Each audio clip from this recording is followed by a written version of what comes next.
कल हम लोग बात कर रहे थे डिस्ट्रीब्यूटिव प्रोनाउन। डिस्ट्रीब्यूटिव प्रोनाउंस के बारे में हम लोग क्या क्या पढ़ें। एक बात आपको डिमॉन्स्ट्रेटिव प्रोनाउन के बारे में बताऊंगा।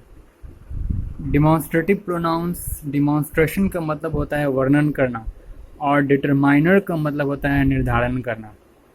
डिमॉन्स्ट्रेटिव प्रोनाउन पढ़े थे, वर्णन करना अर्थात साबित करना, दर्शाना, प्रदर्शित करना, ये सब होता है demonstration. Demonstration such as this, that, this, those. Distributive मतलब होता है निर्धारण करना, डिटरमाइनर्स का मतलब होता है निर्धारण करना। डिटरमाइनर्स ही पढ़ेंगे। तो चलिए अभी डिस्ट्रीब्यूटिव प्रोनाउंस में कल हम लोग पढ़े थे ईच, आइदर और नाइदर।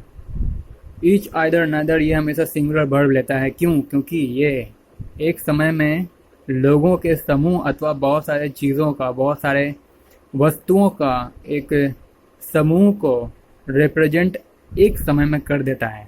इसलिए चूँकि एट ए टाइम उन सारे वस्तुओं को, उन सारे व्यक्तियों को यह दर्शाने का काम करता है, इसलिए यह सिंगुलर वर्ब लेता है। ईच का मतलब होता है किसी संगठन, किसी समूह के प्रत्येक आदमी के बारे में कहना।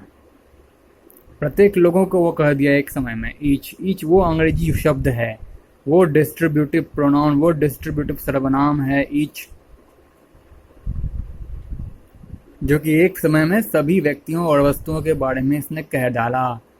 इसलिए इंडिविजुअली कहता है, किसी ग्रुप्स को लेकर के उस ग्रुप में शामिल सभी लोगों और सभी वस्तुओं को संबोधित कर देता है। इसलिए ईच सिंगुलर वर्ब लेता है। आइदर और नीदर, देखो आइदर दो के लिए आता है, नीदर भी दो व्यक्तियों के लिए आता है। आइदर दो व्यक्तियों के लिए कैसे आता है कि या तो पहले के मुताबिक या तो दूसरे के मुताबिक। है तो दो के लिए यूज होता है, लेकिन उनमें से किसी एक को ही चुनता है। तो एक को चुनता है इसलिए सिंगुलर हुआ, इसलिए सिंगुलर वर्ब कैरी करता है।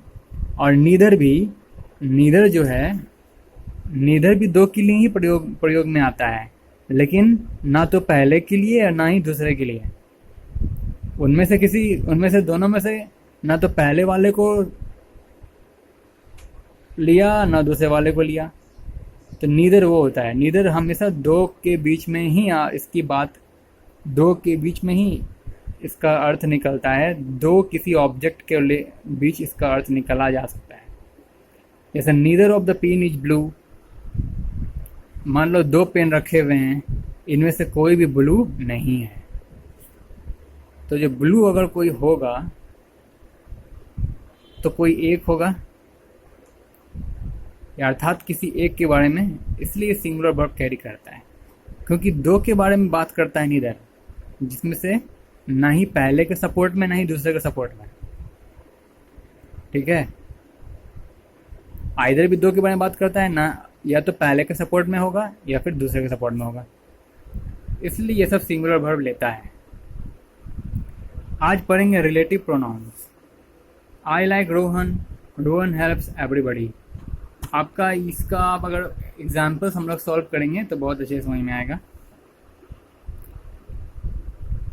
रिलेटिव प्रोनाउंस में जो आई like Rohan, Rohan helps everybody, read the following sentence. देखिए, रिलेशन बताने वाले प्रोनाउंस। रिलेशन बताने वाले प्रोनाउंस क्या क्या होते हैं? हु, हुम, डैट, विच, ये सब सारे प्रोनाउंस रिलेशन बताते हैं।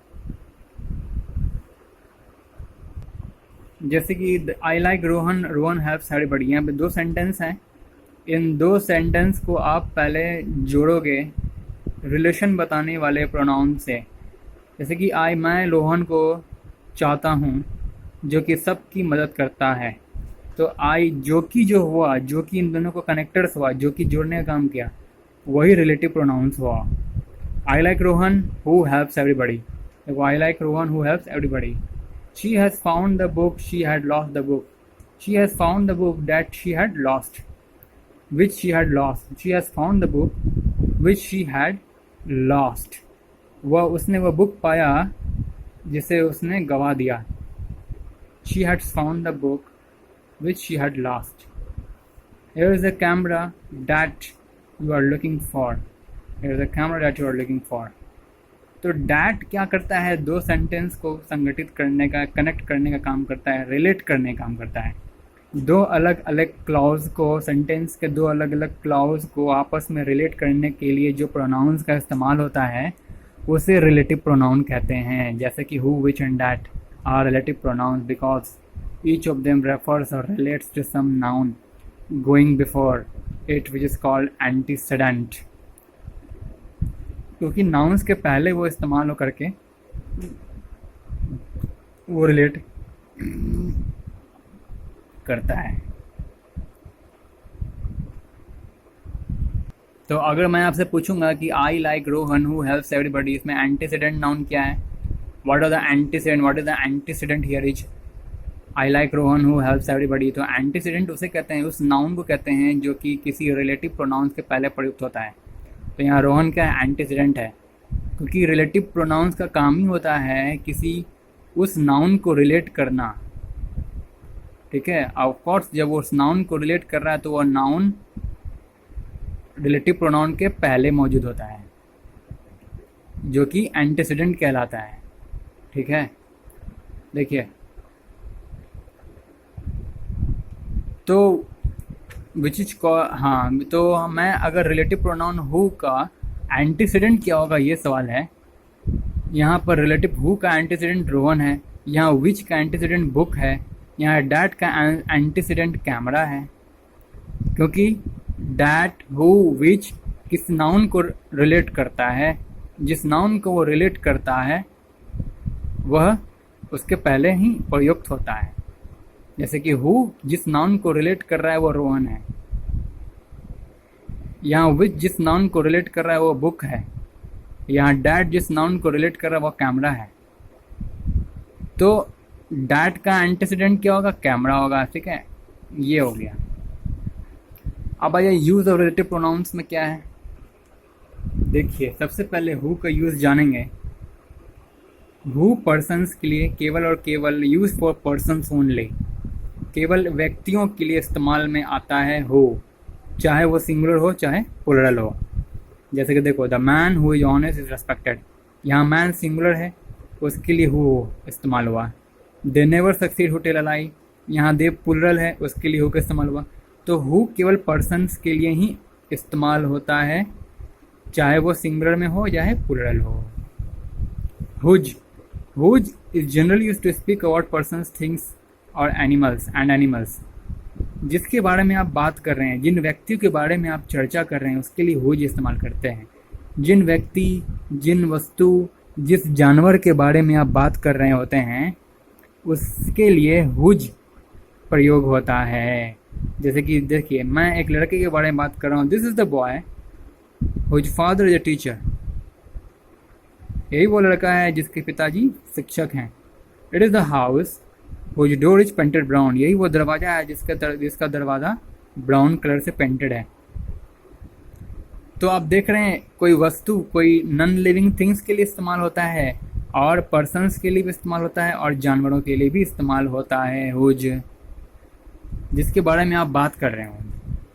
ठीक है, चलिए विच का इस्तेमाल होता है लाइफलेस थिंग और जानवरों के लिए, याद रखिएगा। विच का इस्तेमाल लाइफलेस थिंग्स और जानवरों के लिए होता है।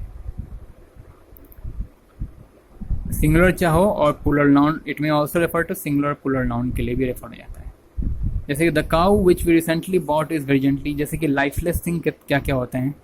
Table, desk, cloth, pen, pencil, bucket, box, these are all the lifeless things, जिनमें प्राण नहीं होता है, जिसके अंदर जीवन नहीं होता है, वो चीज़ों के लिए विच इस्तेमाल होता है।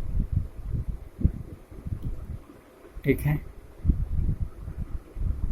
एंड फॉर एनिमल्स, और जानवरों के लिए भी इट में, हाँ सिंगुलर हो और प्लुरल हो चाहे। जैसे कि काऊ, देखिए जैसे कि जानवर को ले लेते हैं, the cow we recently bought is very gentle, तो जानवर के लिए प्रयुक्त हो रहा है तो cow, the cow which we recently bought is very gentle. एक बात और जान लीजिए, थोड़ा सा डिफरेंस समझ में आएगा। हुज का इस्तेमाल पजेसिव के केस में होता है, in the possessive form of हो। याद रखिएगा, हुज जैसे कि देखो पजेसिव कैसे है, अधिकार, यानी कि अपना अधिकार कैसे, ये हुज का अर्थ अधिकार से कैसे संबंधित है। जैसे कि this is the boy whose father is a teacher, यही वो लड़का है जिसके पापा, जिसके पिता, यानी कि इस लड़के का अधिकार है अपने पिता पर, यानी कि इस लड़के का अधिकार, यानी कि इस लड़के के पोजीशन में है इसके पिताजी जो कि शिक्षक हैं। इस लड़के के पिता मतलब इस लड़के के पापा इस लड़के के रिलेशन में है, मतलब इस लड़के के ही अधिकार में है। समझ गए? मतलब this is a boy whose father, मतलब इस लड़के के पिता हैं, मतलब इस लड़के का कोई अंग है, इस लड़के का कोई भाग है, इस लड़के का इन पर अधिकार है। तो यहाँ पोजीशन बता रहा है, तो पोजीशन से शो करने वाला कोई वाक्य होगा वहाँ हुज लगता है, याद रखिएगा। चाहे जानवर के केस में हो, चाहे वस्तु के केस में हो, चाहे व्यक्तियों के केस में हो। अब जैसे कि it is the house whose door is painted brown, तो ये वह घर है जिसका दरवाज़ा, तो घर का दरवाज़ा, तो दरवाज़ा क्या है? घर का अंग है ना। दरवाज़ा क्या है? घर का एक पार्ट है, एक हिस्सा है, अंग है। इसलिए हुज का इस्तेमाल हुआ, क्योंकि दरवाज़ा घर का एक अंग हुआ, उसका भाग हुआ, यानी कि घर, दरवाजे पर घर का क्या हुआ? अधिकार हुआ, क्योंकि उसी का हिस्सा है। ऐसे हालत में हुज का इस्तेमाल होता है, यानी कि पजेसिव सेंस, पजेसिव जो अधिकार वाली बात अगर क्लियर होती है सेंटेंस से, तो वहाँ हुज लगता है। देखो इसमें the man who is honest, वो इंसान जो बहुत ईमानदार होता है, आदरणीय होता है। यहाँ पर पोजीशन का बात नहीं आ रहा है, ठीक है, यहाँ पोजीशन का बात नहीं आ रहा है, इसलिए सिंपल है। The never succeed who tell a lie, ठीक है, यहाँ पे पोजीशन का बात नहीं आ रहा है, अधिकार का बात नहीं आ रहा है, अधिकार का बात यहाँ पे आ रहा है। अब देखो इसमें जैसे कि the cow which we recently brought is very gentle, जिस गाय को हमने खरीदा हाल ही में वो बहुत ही नम्र है, विनम्र है, सॉफ्ट है। तो वो सॉफ्ट है, यहाँ पे भी पोजीशन की कोई बात नहीं आ रही है, अधिकार की बात नहीं है कि आ रही है कि उस काऊ के अधिकार में कुछ है, गाय माता के अधिकार में कुछ है, ऐसी तो कोई बात नहीं यहाँ पे आ रही है, इसलिए विच का इस्तेमाल हुआ है। आप सोचिएगा कि सर विच का इस्तेमाल तो जानवरों के लिए भी होता है और हुज का इस्तेमाल भी जानवरों के लिए होता है, हो सकता है, तो फिर हम हुज का इस्तेमाल तो कर ही सकते थे यहाँ पर इस सेंटेंस में। The cow which we recently bought is very gentle, यहाँ तो हुज होना चाहिए था सर, तो हुज क्यों नहीं हुआ? तो भाई यूज हो सकता था, लेकिन बशर्ते यहाँ पॉजेसिव होना चाहिए था, पॉजेसिव सेंस निकलना चाहिए सेंटेंस से, तभी तो हुज होता। ठीक है, देखो the books which help you most are with me, जो सहायता तुम्हें करता है, जो किताबें तुम्हें सहायता मदद करती हैं वो मेरे साथ हैं। तो यहाँ बुक्स के अधिकार में तो कुछ नहीं हो रहा है, अधिकार की बात नहीं हो रही है, इसलिए हुज का इस्तेमाल नहीं हुआ, बस यही बात है। इसलिए the books which you help most are with me. What is difference between who and that? अब देखिए डैट के बारे में, that is use for person and things and may refer to singular pronoun. अब हु के बारे में भी आपने पढ़ा कि पर्सन्स के लिए, लेकिन यही अंतर है कि हु केवल पर्सन्स के लिए यूज होता है, लेकिन डैट पर्सन्स और चीज़ों दोनों के लिए इस्तेमाल में आ जाता है। This is the boy that I told you of, this is the boy that I told you of.